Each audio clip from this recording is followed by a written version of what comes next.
বিধানসভা নিৰ্বাচন যিহেতু আমাৰ সমাগত ২৬ চনৰ বিহুৰ আগত এপ্ৰিল মাহতে নিৰ্বাচন হোৱাৰ সম্ভাৱনা আছে। ধেমাজি জিলাৰ তিনিওটা সমষ্টি, পূৰ্বতে দুটা আৰু সমষ্টি পুনৰ নিৰ্ধাৰণৰ পিছত তিনিটা চিচি বৰগাঁও সমষ্টি লৈ তিনিওটা সমষ্টিৰ ৬৪৯টা বুথৰ বুথ সভাপতিসকল আৰু বিভিন্ন স্তৰৰ কাৰ্যকৰ্তাসকলৰ লগত আমি আগন্তুক নিৰ্বাচনৰ প্ৰস্তুতি কেনেদৰে আমি সংগঠনে কাম কৰিম, কি বিষয় লৈ আগবাঢ়িম ইত্যাদি বিষয়বিলাকৰ ওপৰত আজি আমাৰ বিস্তাৰিতভাৱে আলোচনা হৈছে।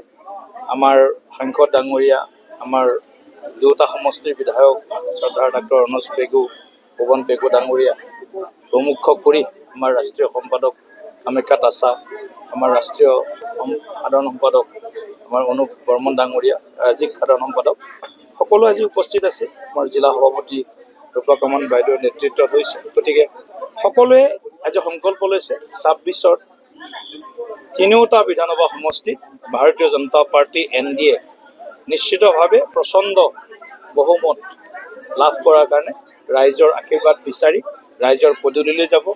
ৰাইজৰ হকে এইকেইটা দিন আৰু অধিক উৎসাহেৰে কাম কৰিব আৰু সংগঠনৰ ভেটি বুথ পৰ্যায়ত আৰু অধিক মজবুত কৰিব। আমি সকলোৱে বিচাৰোঁ যে জনজাতিকৰণৰ যি ৬ জনগোষ্ঠীৰ দাবী, এই দাবীটো ভাৰতীয় জনতা পাৰ্টিয়েও বিচাৰে যে আমাৰ এই ৬ জনগোষ্ঠীয়ে বুলি নহয় আৰু কোনোবাও হয়তো বিচাৰি আছে।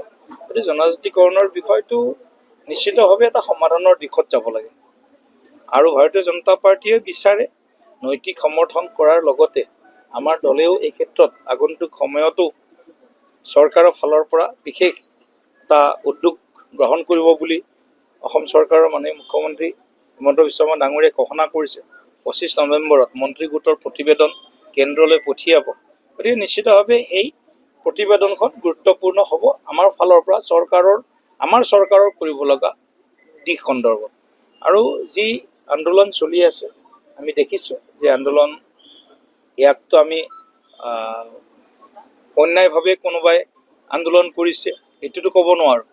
তেওঁলোকৰ ন্যায্য দাবীত তেওঁলোকে আন্দোলন কৰিছে।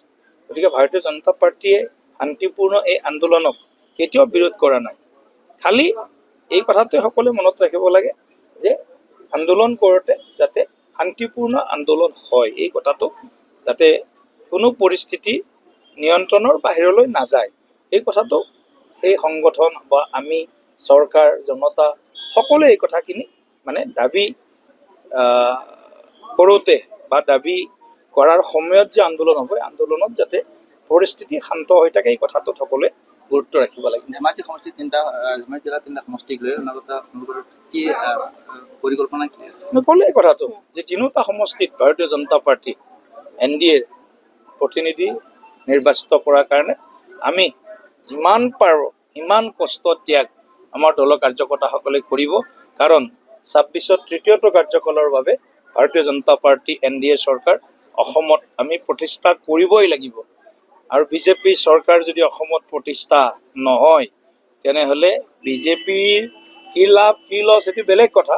অসমৰ যে ভয়াৱহ ক্ষতি হ'ব, অসম যে ভৱিষ্যতে অসুৰক্ষিত হ'ব, এই কথাটো ইতিমধ্যেই বিভিন্ন পৰিঘটনাই আমাক ইংগিত বহন কৰিছে বা ইংগিত দিছে। যিকোনো খবৰৰ বাবে যোগাযোগ কৰক 7099017330 লগতে 7099017110 নম্বৰত।